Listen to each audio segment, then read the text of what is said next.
Bueno, vamos a orar. Vamos a orar, así empezamos con el tema.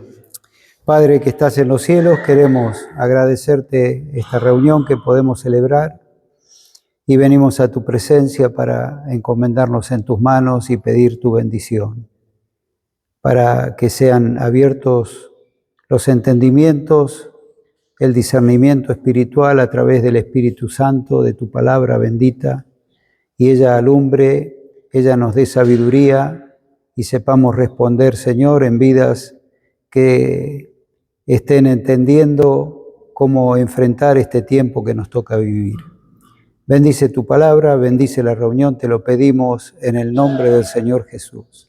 Amén. Bueno, vamos a buscar el tema, el capítulo que nos interesa en esta noche, en continuar con el estudio, Apocalipsis capítulo 20. Apocalipsis capítulo 20. Hemos estado considerando las secuencias repetidas veces de todo el libro y llegamos a un capítulo muy importante escatológicamente. ¿Se acuerdan de la escatología, del estudio de las cosas futuras, de las profecías?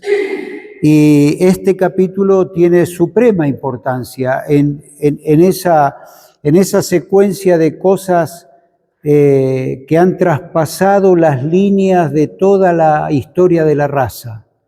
La Biblia da cuenta de esta historia viéndola desde el punto de vista de Dios y el propósito de Dios. Pero se estampa contra la arqueología, contra la historia secular, la realidad y la veracidad de la Escritura, en todo sentido. La Biblia es un libro histórico, profundamente real, comprobable, y traza una línea en muchos temas que traspasa toda la historia de la raza. Y termina aquí, este capítulo dice, vi a un ángel, capítulo 20 de Apocalipsis, verso 1, vi a un ángel, esta expresión vi, es una secuencia de cosas muy importantes. Vi a un ángel que descendía del cielo con la llave del abismo y una gran cadena en la mano. Y prendió al dragón, la serpiente antigua, que es el diablo y Satanás, y lo ató por 1000 años. Y lo arrojó al abismo, y lo encerró y puso su sello sobre él, para que no engañase más a las naciones hasta que fuesen cumplidos 1000 años. Y después de esto debe ser desatado por un poco de tiempo. Y vi tronos, y se sentaron sobre ellos los que recibieron facultad de juzgar.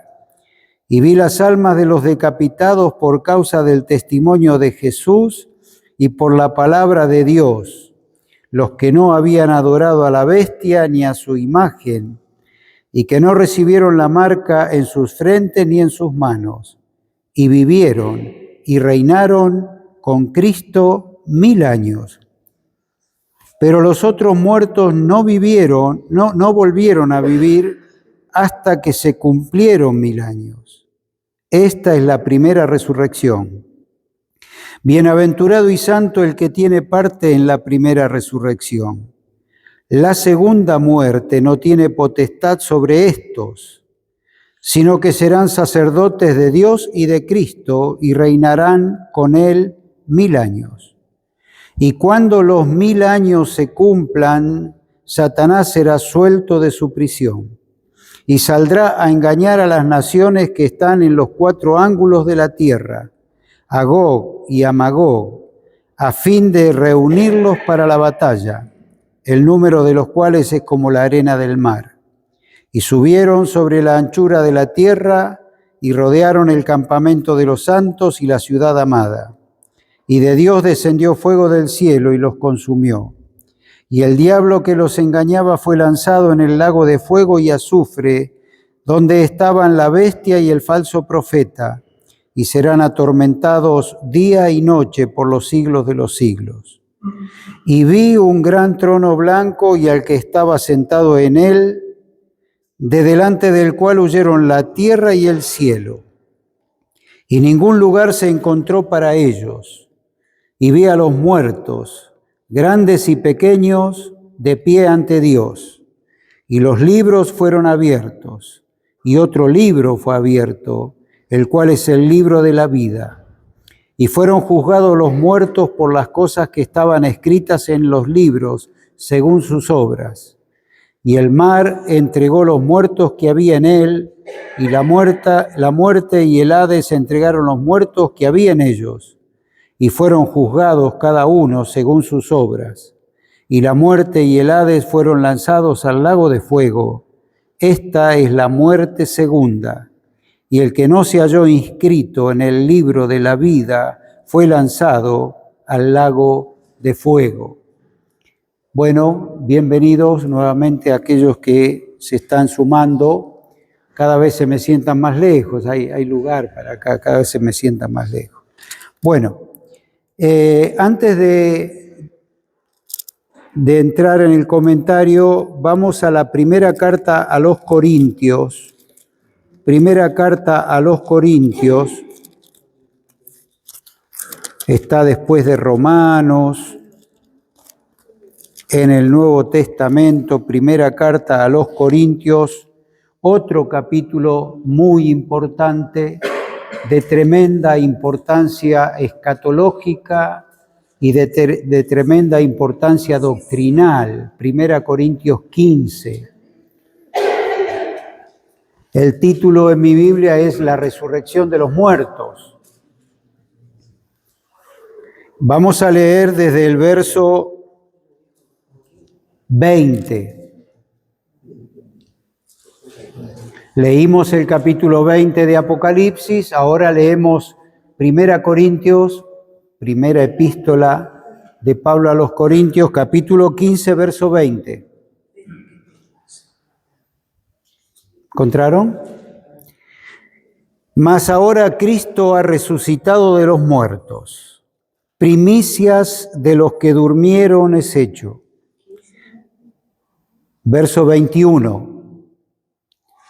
Porque por cuanto la muerte entró por un hombre, Adán, también por un hombre la resurrección de los muertos, Cristo.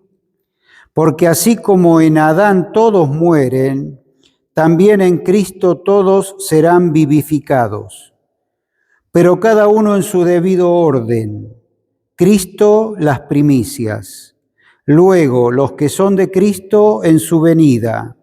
Luego el fin, cuando entregue el reino al Dios y Padre, cuando haya suprimido todo dominio, toda autoridad y poder o potencia, porque preciso es que Él reine hasta que haya puesto a todos sus enemigos debajo de sus pies.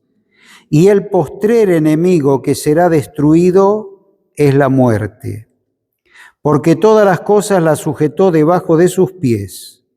Y cuando dice que todas las cosas han sido sujetadas a Él, al Señor, a Cristo, claramente se exceptúa Dios, o sea, aquel que sujetó al Señor todas las cosas. Pero luego que todas las cosas le estén sujetas a Cristo de parte de Dios, entonces también el Hijo mismo se sujetará a Dios, al que le sujetó a Él todas las cosas, para que Dios sea todo en todos.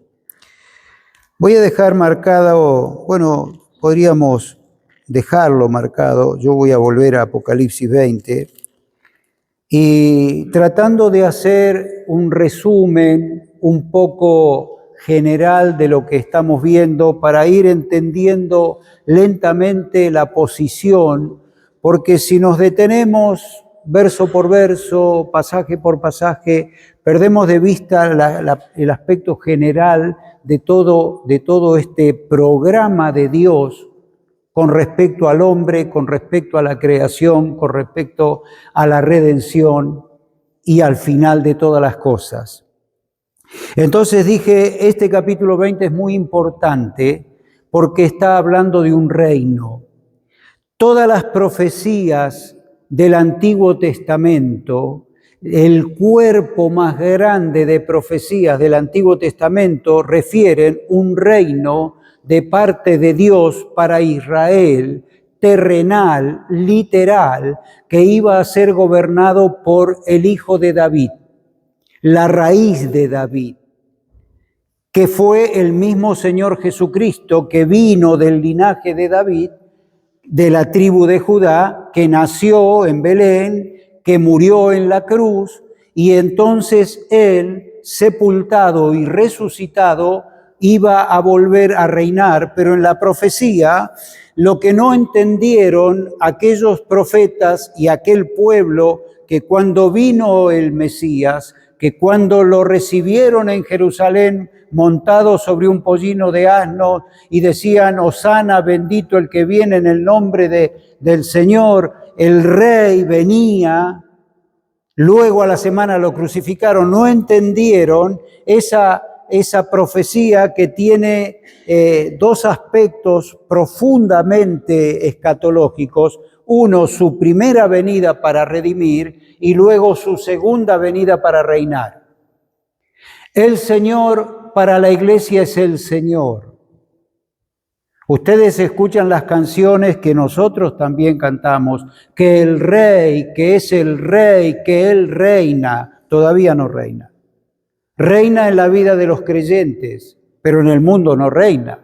Hay algún coro por ahí perdido que dice, las naciones se rinden ante Él. ¿Ustedes están considerando que las naciones se rinden ante Cristo hoy? No hay evidencia de eso, porque todavía no reina. Por eso la palabra lo llama Señor, y nosotros nos referimos a Él como Señor. Vamos a orar en el nombre de Jesús. No, en el nombre del Señor Jesús. Cambia, ¿no? Un poco el sentido filosófico, es hilvanar un poco fino, pero preferimos esa terminología porque en el Nuevo Testamento y para la iglesia Jesucristo es Señor. Y el hombre va a tener que confesar que Jesucristo es Señor, aunque no lo crea, aunque no le importe, aunque no trascienda para su vida esta verdad, Jesucristo es Señor. Pero Él es el Rey. Él fue crucificado como Rey de los judíos. Este es Jesús Nazareno, Rey de los judíos, decía el título sobre la cruz, que lo puso Pilato como sarcasmo a los judíos que crucificaban a su rey, o como verdad que él creía que Jesucristo era el rey, porque se asustó Pilato y se lavó las manos, y su mujer le dijo, no tengas nada que ver con la muerte de este justo. Pilato mandó poner en hebreo, en griego y en latín, en tres idiomas que dominaban el mundo en ese momento, hebreo, griego y romano, y el latín que se hablaba en el imperio, un idioma religioso, un idioma cultural, un idioma de poder. Este es Jesús Nazareno, el Rey de los judíos. Para la iglesia es el Señor, pero Él es el Rey que va a venir a reinar literalmente, va a venir a reinar desde Jerusalén, de la Jerusalén que están bombardeando hoy, ahí va a venir el Señor a posar sus pies y a declarar que Él es el Rey y todo el mundo va a vivir su reinado. Este capítulo dice 6 veces que el reinado del Señor es de 1000 años. Pero la profecía dice que el reinado es eterno. Entonces parece una contradicción. ¿Dura 1000 años o es eterno? Dura 1000 años y es eterno. Es una parte del principio de la eternidad futura. O sea, dijimos que estábamos... Yo voy a agarrar, me dibujé para no perderme en el dibujo más o menos general que quiero hacer. Yo voy a agarrar Empezamos, para que lo vean los de más allá atrás, acá arriba voy a dibujar. Empezamos en un periodo, y siempre hacemos esto para señalar desde Edén, más o menos 4.000 años de historia, que registra el Antiguo Testamento y el principio, desde Edén, más o menos. Viene el Señor a morir por nosotros, su primera venida. Viene Cristo, Dios hecho hombre, viene con el plan de salvación, porque aquí el hombre pecó, y entonces el plan de Dios de redención está en su Hijo, en Cristo. Vino el Señor, y el Señor, luego va a tener importancia esto que estoy dibujando, murió y resucitó, y ascendió. Entonces está en el cielo. ¿Qué pasa? Está en el cielo, mientras en la tierra sigue un tiempo llamado la Iglesia. Esto lo vimos varias veces. La gracia, perdón mi letra, no soy Luis, yo soy el Hugo, yo el que escribe acá. Esto es 2000 años, 2025 estamos hoy, ¿no? Aproximado. Y nosotros dijimos, acá, estamos en este tiempo. Este es el tiempo en el que cada uno de ustedes y yo estamos viviendo. Estamos viviendo en un proceso que, considerando lo que la palabra dice, y ya dijo y se cumplió durante toda la historia de la raza, y profecías que tuvieron cumplimiento acabado y se demostró, quiere decir que lo que está escrito y estamos viendo se va a cumplir. Si se cumplieron 80 profecías y faltan 20, las 20 se van a cumplir, eso es lo que quiero decir. Pero nosotros estamos acá. El punto crucial, ¿cuál es el punto crucial? El punto crucial es que este Señor que está en el cielo, que resucitó, va a venir, vuelve a buscar a los creyentes. Entonces su venida es aquí. No es a la tierra, su venida es al aire. Y entonces empieza un proceso sobre la tierra que dura, dijimos, 7 años divididos en 3 años y medio y 3 años y medio. Esto está en toda la profecía, esto está con fecha. Acá falta 7 años que están en la profecía de Daniel, que se refieren a una semana de años, dividido en días, que son 3 años y medio. Aquí se desarrolla el libro de Apocalipsis. ¿Se acuerdan de Apocalipsis? Las cosas que has visto, el Señor glorificado, acá. Juan estaba en Patmos y lo vio al Señor en el cielo. Las cosas que son estas, la iglesia, toda su historia, y las que serán después de estas. Y las que serán después de estas, todo el libro habla de esa secuencia de sellos, trompetas y copas que van siendo juicios sobre la tierra. Estos juicios, ¿por qué digo estamos acá? Porque en el planeta se han conjugado y en la geopolítica y en el mapa miramos y escuchamos que Israel y Gaza y Cisjordania, Irán, Irak, los países árabes, Rusia, armas nucleares, Estados Unidos, Trump. ¿Qué está pasando? Hay un mundo que está preparado para una guerra. Europa se está preparando por una guerra. La semana pasada hablé con la hermana de un militar argentino que está destinado en España. ¿Qué dice el militar? Está llevado por la Fuerza Argentina en ejercicios.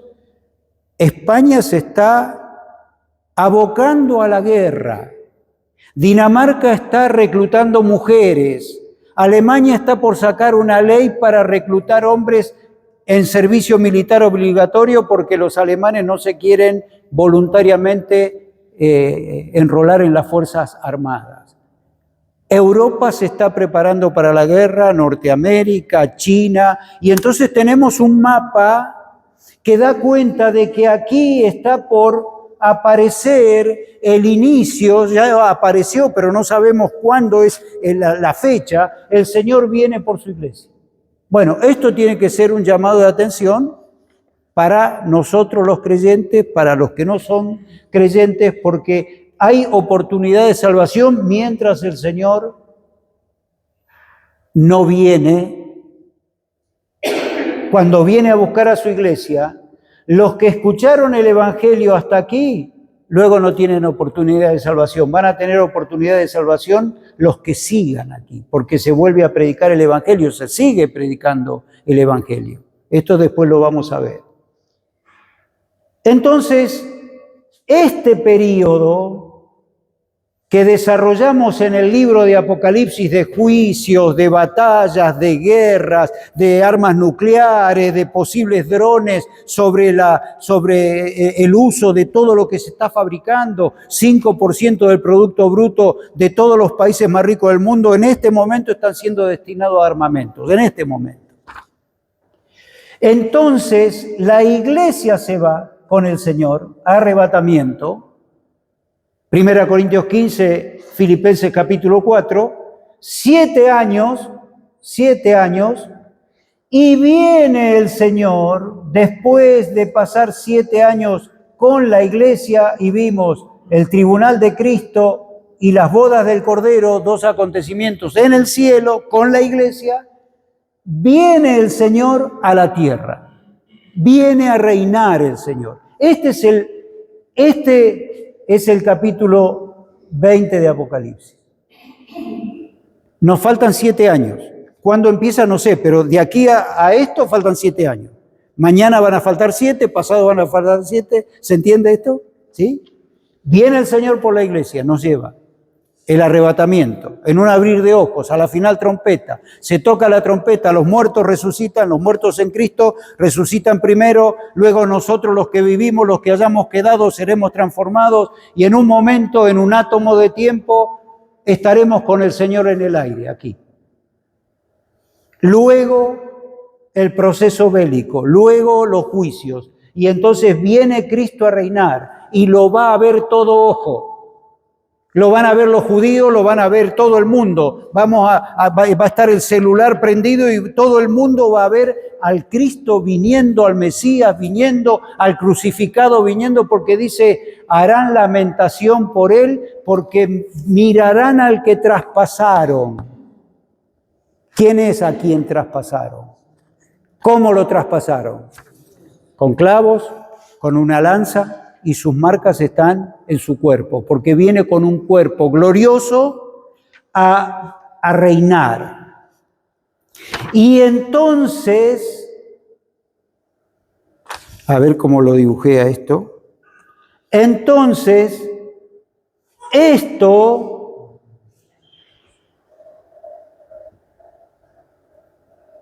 dura 1000 años.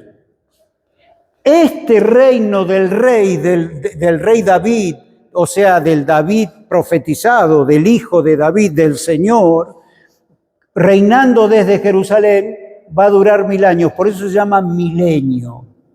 El milenio son 1000 años. Y hay quienes no creen que este capítulo tenga una interpretación literal. Hay quienes sí, hay un montón de cosas. Ayer a la mañana hablé con un creyente que está repasando su teología y él está dudando de esto y de esto y de esto. Esto viene del año 300, viene de la época de San Agustín, cuando la interpretación de la Biblia no se dejó de ser literal, por lo que leo. 6 veces leímos 1000 años. Si 6 veces dice 1000 años, quiere decir que son 1000 años. O lo interpretaremos que pareciera ser que se supone. No, es literal, tiene cumplimiento. Entonces el Señor viene, ocurren estas cosas que las hemos estado describiendo claramente, y el capítulo 20 de Apocalipsis encierra este proceso. Los 1000 años del reinado del Señor, del que habla toda la profecía del Antiguo Testamento con respecto a Israel. Por eso esto se llama el gran paréntesis, porque no aparece la iglesia en esa profecía. Los judíos esperaban al rey. Cuando el Señor resucita y está con sus discípulos resucitado, ¿qué le preguntaron?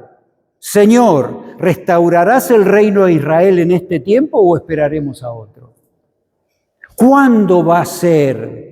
No os toca a vosotros saber los tiempos o las sazones que el Padre puso en su sola potestad. Ustedes prediquen el Evangelio.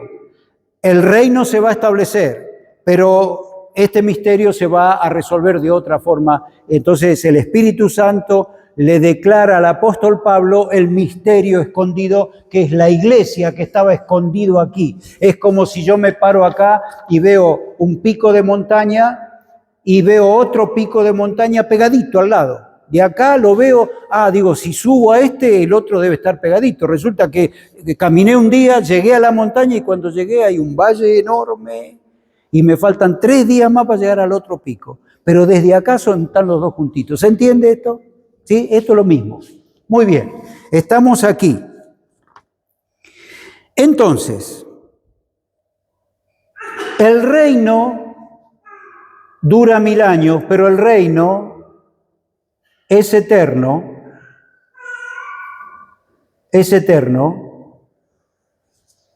porque este es un tiempo en el que el reino va a tener todo su esplendor y hay un acontecimiento aquí. Entonces, vamos a esta parte. Lo leímos, no voy a repasar la escritura para que nos quede clara la idea general. Dijimos 6 veces 1000 años, leímos 1 Corintios 15 porque el reino, el poder es de Dios, le sujeta todas las cosas a los pies de Cristo, sujeta los reinos del mundo a los pies del Rey soberano que reina desde Jerusalén, pero Dios se exceptúa de esa sujeción. Dios es Dios, el Padre, el Hijo es el Rey, y entonces cuando termine el poder, no es que termine el poder de Cristo, sino cuando termine este proceso, el Hijo se va a sujetar al Padre para que Dios sea todo en todos y el reino siga eternamente. Eso es lo que dice 1 Corintios 15. Ahora, en el capítulo 20 de Apocalipsis tenemos a Satanás, viene alguien a encadenar al diablo. Aquí termina la tribulación y hay un lugar, no, lo voy a dibujar acá. Está bien. Hay un lugar que se llama el abismo. Satanás es encadenado en un lugar que se llama el abismo por los 1000 años, acá. ¿No? Esto es lo que leímos, se lo voy ajustando nada más. El verso 4, los mártires de la gran tribulación, los muertos durante este periodo de gran persecución contra los creyentes, que ya lo vimos, van a resucitar acá. Después va a tener importancia las flechitas que estoy haciendo. Versos 5 y 6 habla de primera resurrección y segunda resurrección. Verso 7 habla de que Satanás, después de los 1000 años, es suelto del abismo. Miren qué misterio que es esto, ¿no? 8:9 habla de una rebelión acá, de las naciones gobernadas por el rey, se vuelven a levantar contra el rey. Y entonces Dios los fulmina definitivamente. Luego, Satanás que vino del abismo, que vino acá, encerrado en el abismo y por la voluntad de Dios, vuelto suelto para engañar a las naciones, para que se alcen contra el rey, es arrojado a un lugar que se llama el lago de fuego, en el que estaban, capítulo 19, verso 20, la bestia y el falso profeta. Ya estaban acá. O sea, tenemos a la bestia, al falso profeta y a Satanás, después de este periodo. ¿Se entiende más o menos esto, esta figura así de tiempo? Muy bien. Después aparece un trono blanco, una nueva resurrección, la gente parada frente al trono blanco y el destino de todos los incrédulos, de todos los inconversos, junto a Satanás, a la bestia, al falso profeta. Ese sería el cuadro escatológico general. Luego vienen, por eso el reino es eterno, este proceso en el que Satanás es atado y luego suelto para que engañe a las naciones y se alcen contra el rey y son fulminados por Dios.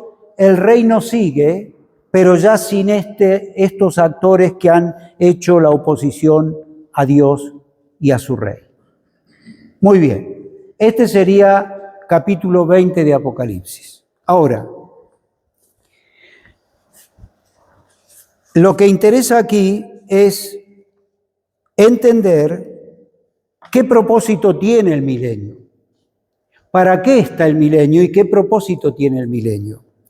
Y un tema muy importante, por eso hice la flechita, acá, hice la flechita de la resurrección y leí 1 Corintios 15 porque dice: bienaventurado el que tiene parte en la primera resurrección. La segunda muerte no tiene poder sobre estos, pero hay una segunda resurrección que es una resurrección a muerte eterna. ¿Alguien me lee Juan 5:29?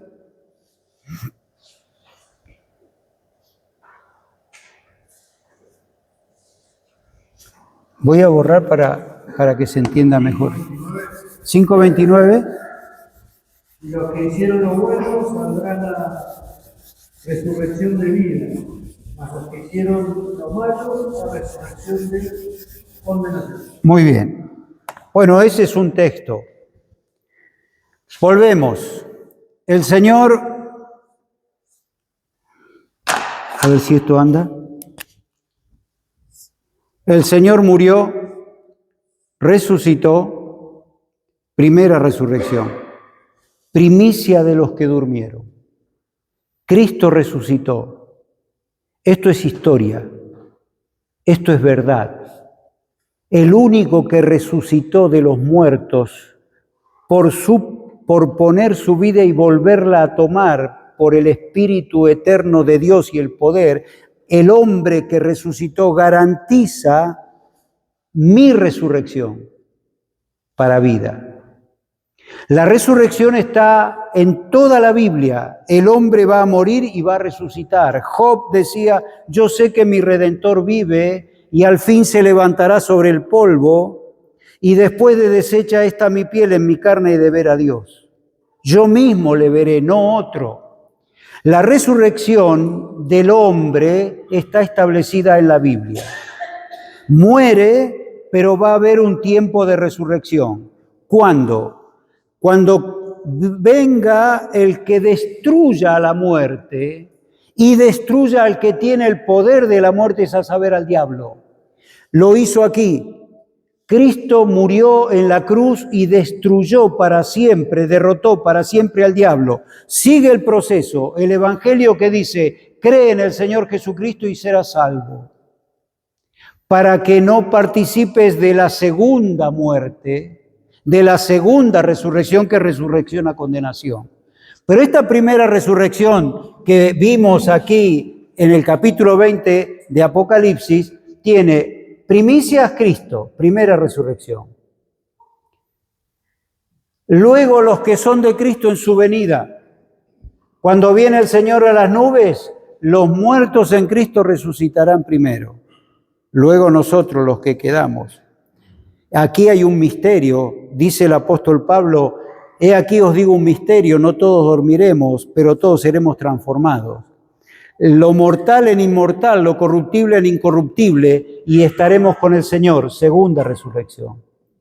7 años de tribulación, los muertos, los santos del Antiguo Testamento, vienen a la resurrección del capítulo 20 de Apocalipsis.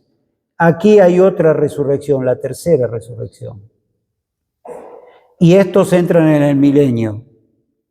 Y entonces, después del milenio, cuando Satanás es desatado para seducir, para tentar a las naciones que se levanten contra el Señor, el Rey. Viene la cuarta resurrección, que es la resurrección a condenación, previo juicio del gran trono blanco. ¿Se entiende esto? ¿Es importante que el Señor haya resucitado de los muertos? Sí. ¿Es importante que el evangelio que se predica diga que Cristo murió, que fue sepultado y que resucitó al tercer día conforme a las Escrituras? Ese es el evangelio que predicaba Pablo, 1 Corintios 15. Cristo murió por nuestros pecados, fue sepultado, físicamente murió, lo tuvieron en las manos al cuerpo del Señor, lo ungieron, lo vieron muerto. No es que estaba medio muerto y después revivió, no, estaba muerto literalmente.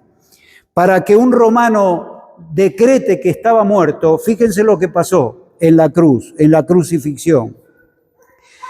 De donde estaba Pilato, el gobernador, afuera de la ciudad, al Gólgota, al Calvario, donde lo crucificaron al Señor y a los 2 malhechores, hay más o menos 1 hora de camino. Cuando viene José de Arimatea, muere el Señor. Pensemos en esto, muere el Señor. 3 de la tarde, lo habían crucificado a las 9 de la mañana. Los que eran crucificados duraban días en la cruz. Pero se aceleraba porque venía el día de reposo, entonces le dicen al centurión, le dicen a los soldados romanos, hay que matarlos, porque viene un día santo para nosotros, el día de reposo. Entonces, ¿qué hace? El centurión da la orden de ir 3 cruces. Al primero, ¿qué hacen? Le quiebran las piernas. Cuando a un cuerpo colgado, clavado de pies y manos en una cruz, en un madero, pendiente, sangrando todo el día al sol, sudando, sin comida, sin agua, sin nada, le quiebran las piernas, le rompen el corazón y muere. Esto es oficio de los romanos. Le quiebran las piernas, muere. Vienen a le quiebran las piernas, muere. Cuando llegan a Jesús, le vieron ya muerto. Ya había muerto, porque había Cristo entregado su vida.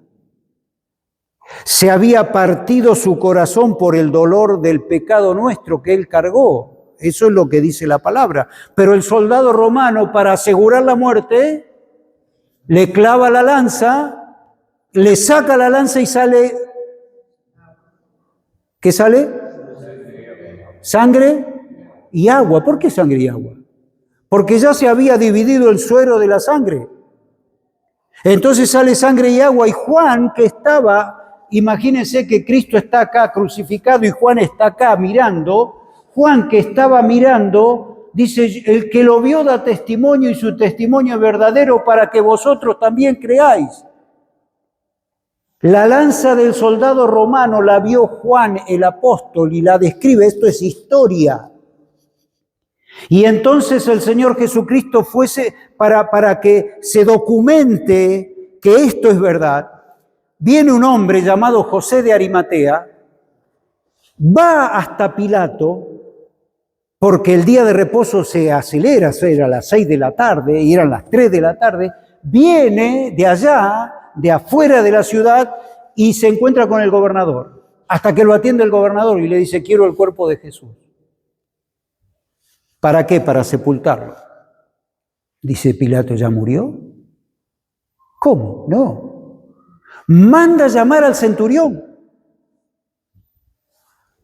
Vamos a asegurar que esté muerto. Manda a llamar al centurión. El centurión da cuenta de que Cristo había muerto. Vuelven al Gólgota y José de Arimatea y Nicodemo desprenden, sacan el cuerpo del Señor, manos justas, y lo llevan. Como José tenía cerca un huerto, porque donde fue crucificado había un huerto cerca. Y ese huerto que era de José de Arimatea tenía un sepulcro que era para él, para José. Se había preparado su tumba. Como estaba el huerto cerca y la tumba nueva, nunca fue puesto nadie en esa tumba, porque era familiar. Vienen y más o menos hay 80, 100 metros entre esto y el huerto, y vienen y las mujeres miraban, estaban siguiendo la escena, y entonces envuelven el cuerpo en mirra y aloes, lo preparan para la sepultura de un rico. Pero cuando los crucificados eran crucificados, los malhechores, los ladrones, los homicidas, todos eran crucificados, el destino no era una sepultura. Los sacaban de la cruz a los crucificados y lo tiraban al basural de la ciudad y los quemaban. Por eso dice la profecía, se dispuso con los impíos su sepultura. Más con los ricos fue en su muerte. Profecía de Isaías. ¿Por qué con los ricos? Porque José de Arimatea era un hombre rico y Nicodemo era un principal entre los judíos rico. Y vinieron con 50 litros de perfumes y aloes y mirras y prepararon en sábanas nuevas que compraron en ese momento, prepararon el cuerpo del Señor. Y van y lo ponen en el sepulcro, que es una cueva más o menos de este tamaño, así, de este tamaño, un poquito más grande, así, ¿no? Que tiene un espacio ahí para poner el cuerpo. Y aquí hay como otro espacio donde hay una entrada, es una boca de la cueva. Y cuando entra Juan y Pedro a ver el sepulcro, encontraron los lienzos puestos, el sudario en un lugar y la otra sábana vacía en otro lugar, o sea, salió del lugar, salió de en medio de esas prendas y se mostró a María, a Juan, a Pedro, a más de 500 a la vez que lo vieron resucitado. Cristo resucitó, primicia de los que durmieron.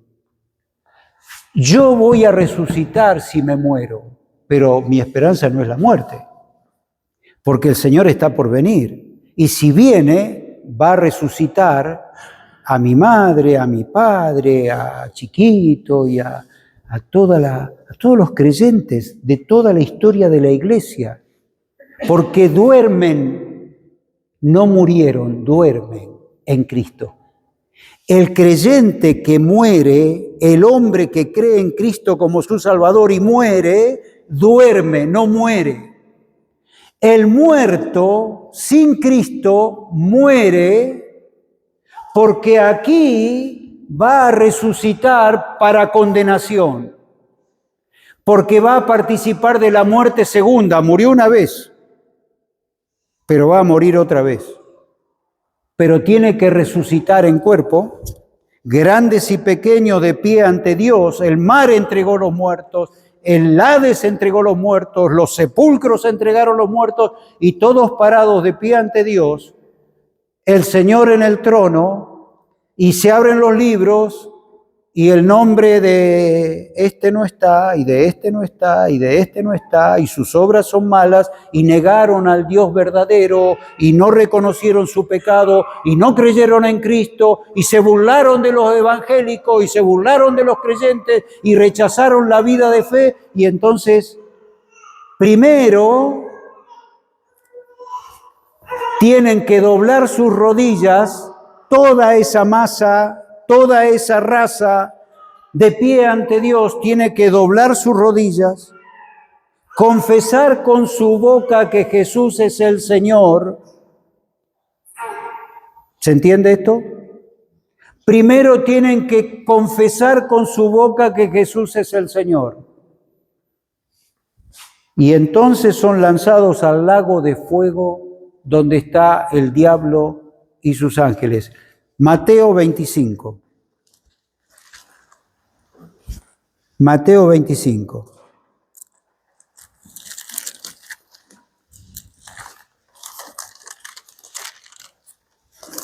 Rápidamente.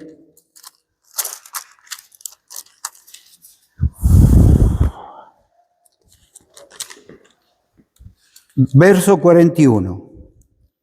Mateo 25, 41. Leo esto porque aquí hay un detalle muy interesante. Entonces dirá también a los de la izquierda, el Señor, en su momento, esto es parte de la escatología, pero hay un momento donde el Señor dice a una parte, apartaos de mí,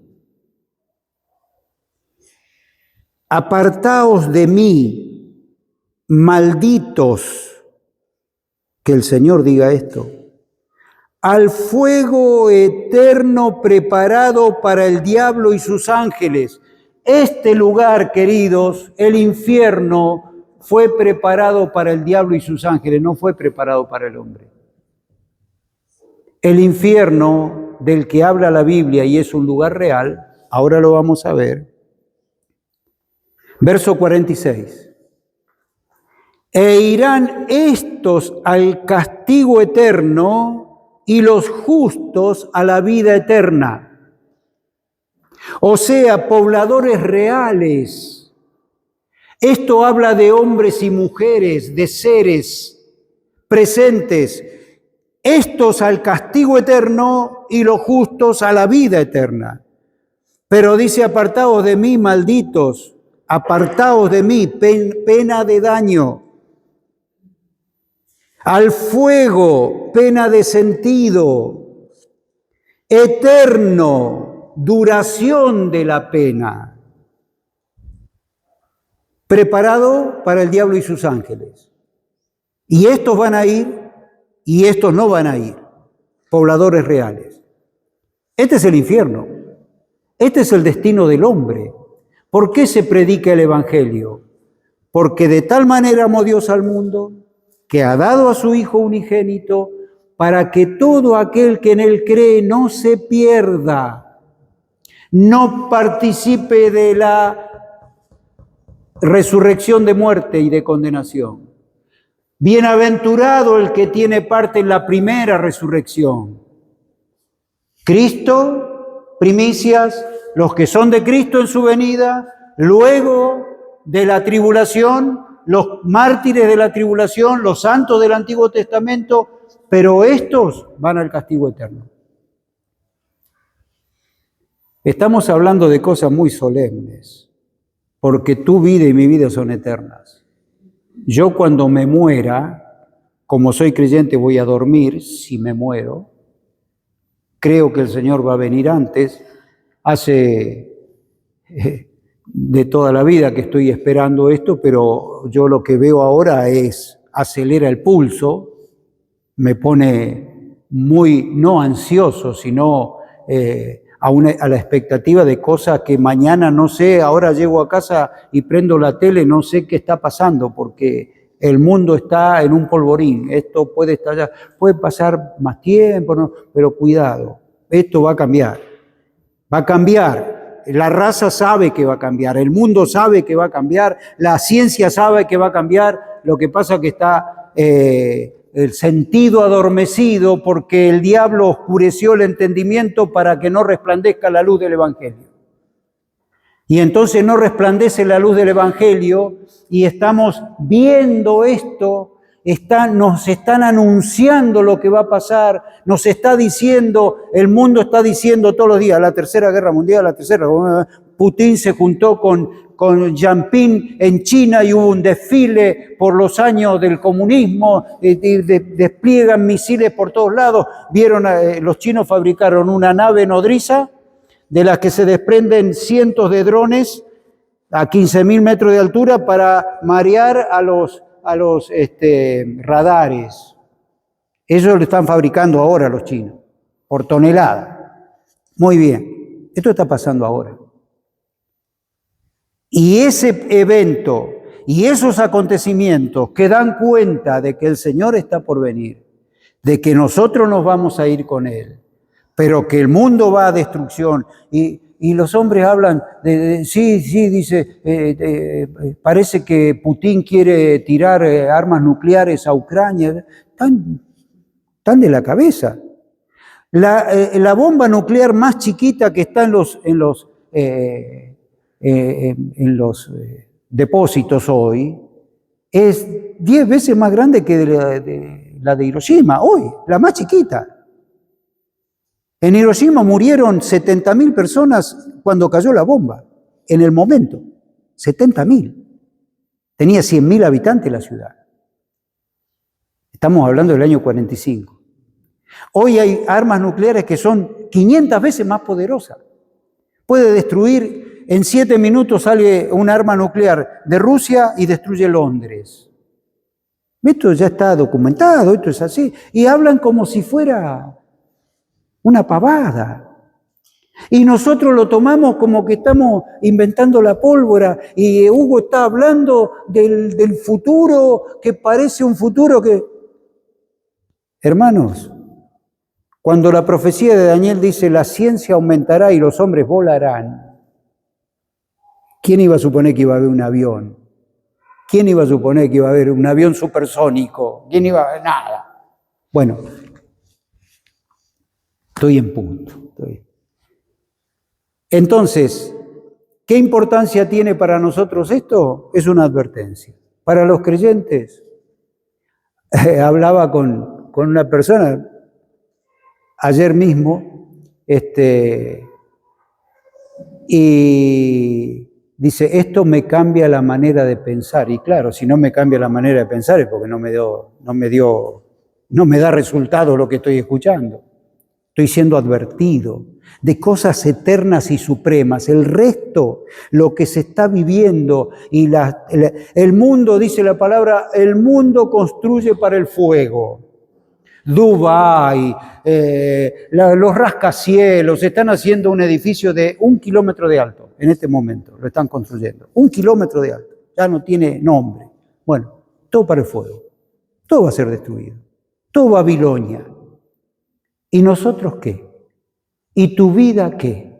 ¿Y tu esperanza cuál?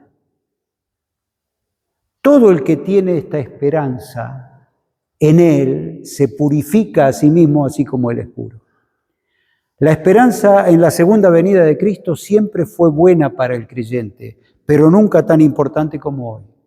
Porque frente a esto, que el Señor viene y está a las puertas, que es inminente, mucho más tendría que pegarnos en el corazón y darnos cuenta de que el Señor viene y viene pronto.